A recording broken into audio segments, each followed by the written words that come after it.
And this is just the latest in an unbelievable year. A lot has happened in the past year, and if you are feeling stressed, you are not alone. Between the pandemic, periods of civil unrest, and the recent mass shooting, whether you've experienced some of these events firsthand or simply followed them on TV or social media, you may be feeling burned out or just overloaded. This Thursday, March 23rd, marks 1 year since Governor Polis first issued a stay-at-home order in response to COVID. Nearly a month later, hundreds gathered at the state capitol to protest that order. In late May, national attention turned to the death of George Floyd at the hands of Minneapolis police. His death sparked Black Lives Matter protests nationwide, including across Colorado and here at home. Those protests intensified in June as Governor Polis announced his administration would re-examine the death of Elijah McClain at the hands of Aurora police. As COVID-19 cases continue to rise in the summer months, Governor Polis issued the state's mask mandate on July 16th. Our infection rate was cut in half within a month. Things started to go up, though, during the holidays again, and in mid-December, the first true glimmer of hope for the end of the pandemic as the first doses of the COVID vaccine arrived in Colorado and the first shots were administered. But early in the new year, rioters stormed the U.S. Capitol on January 6th as a joint session of Congress was in the process of certifying President Biden's electoral win. On February 2nd, 2 FBI agents died in a shootout with a suspect in Sunrise, Florida, including a Pueblo native, Laura Schwarzenberger. And just last week, 8 people killed in the shootings at 3 Asian massage spas in the Atlanta area. And as we all know, on Monday, 10 people died in Boulder this week at a King Soopers grocery store. And these tragedies and all of this has been happening just seems to keep building, and it has been really difficult to cope. And our Spencer Humphrey, he spent the day talking with mental health professionals about how we can best compartmentalize all these emotions because we are dealing with so much right now. And he joins us live with some tips. Spencer. Well, yeah, Elizabeth, for many of us, the news of yesterday was just traumatic to take in, and like you just walked our viewers through, comes on the heels of a really traumatic year. And that's why the mental health professionals I talked to today say it's perfectly normal to feel overwhelmed right now, and the best way to help yourself is to focus on yourself. Trauma is anything that we consider traumatic in our lives.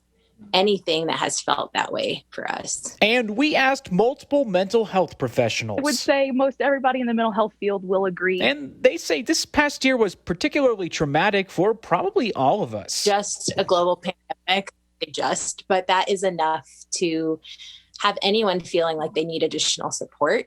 Especially with losing our daily activities, our daily structure. But then you add the past year's social strife and political tension to the mix. Everybody's pretty much on edge already. Whenever they start to feel like they're coping effectively, something else happens. Something else like yesterday's tragedy in Boulder. Some people are going to feel anxious or overwhelmed. They're going to feel angry. Which is why they say it's important to be mindful of what's triggering those feelings in you. So really being mindful of the media that we're allowing to enter our minds. So when we're pulling up and we're seeing the same story over and over and over, our brain isn't necessarily recording that as the same event. It's recording them as separate. And more often than not, venting to social media only adds more stress. Most of the time on social media, we're not necessarily receiving the truth, or we're receiving a perception, and we're going to receive as many perceptions one way as we will another, which becomes just then exhausting. It's okay to say, like, I'm not going to use my phone to